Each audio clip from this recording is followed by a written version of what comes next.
Yeah, so this is going to be a bit of a tone shift. I apologize. There's just no following that. Inheritance. You've had that dream again. You know the one that wakes you. You rise to rough wood floors, doors that only ever open in, whining away as if they could blame you for wanting to leave. But you're alive, and can't help feeling forgotten, somewhere in your body like a wreck in deep water. When you walk out to your car, the grey light is shot with green and salt, your senses pressing so heavily around you it gets hard to breathe, and even the sky weighs enough these days to crush the best of them. You sometimes hear what sounds like small bones splinter. Come on, be reasonable, think it through, yet it hurts every time you think of it. End of this unhorsed town no one really grows up in. The greys and the one bar that every evening seems to lead to like numbers on a clock that's always a little behind the time. Isn't this the life you asked for?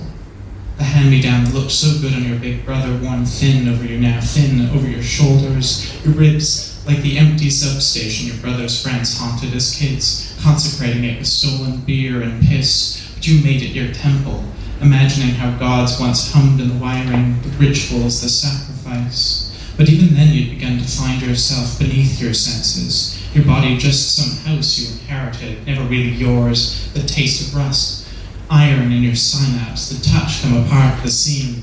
You know there are people in foreign countries, their language reaching right now like a hand for your life, their voices like rain along a window pane, pooling in the sun-sealed dirt, the husks of wheat, the wind piled against the baseboards. When the TV goes out, when the lights let slip their shadows, for a moment you can nearly feel someone.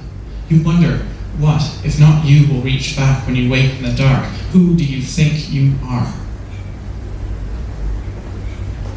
Yeah, so I've got 5 minutes.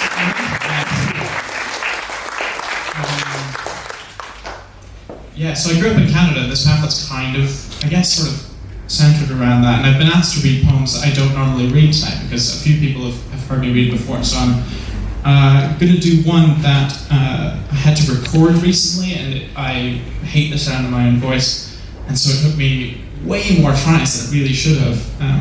But I think I finally come around to being able to read this poem again. It's, of course, a very, very happy poem, so have fun with that. It's called Still Life with Approaching Crow. There's nothing to distinguish this from the last 3 or so hundred fields they pass, but for whatever reason they call it far enough. The engine shaking off its sound, voices dripping from the mouths to the ground. When they say let's go, they won't mean everyone this time. Beyond, a field frozen solid, expressionless, stubbled with broken grain.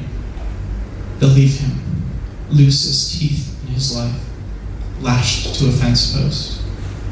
Blood gently unlacing the features from his face, and every wound unwinding from its pain like wire. It'll be days before anyone can tie the term missing to what it has to mean. The field in his flesh grows significance against their will.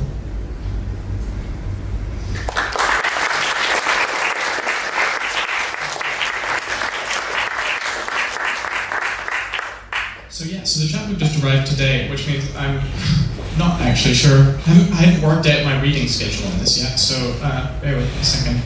I think I'd like to read this one, which the chapbook is called Glean, and this is like sort of the title poem, but it's called Gleaning. I didn't really want, I couldn't quite commit to having a actual title poem.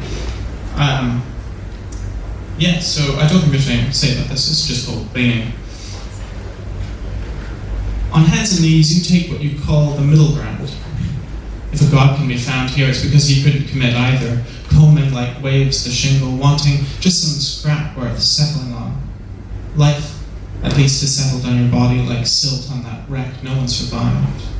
When you wake daily, it's as if washed ashore. When you wish, it's 100 life rafts, beacons swimming in the dark. Imagine a language, but these are no different. You pray and it's enough.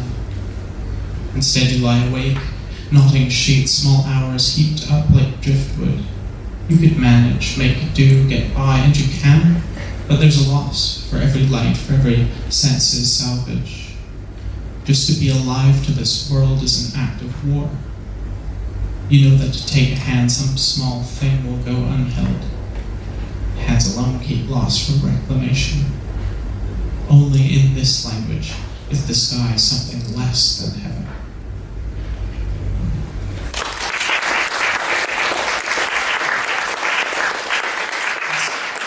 Quite true, I'm afraid. I translate French, and I've always liked the idea that in French the skies, the term for sky and heaven are pretty much synonymous, whereas in English it's obviously not true. I want you to bear with me for a second. I have a friend named Max Richter who passed away a couple of years ago after leaving this phenomenal book, and since he can't be around to read his own work, I would really like to read one of his poems for you tonight before I finish with one of my own. And it's a doozy, so yeah, please.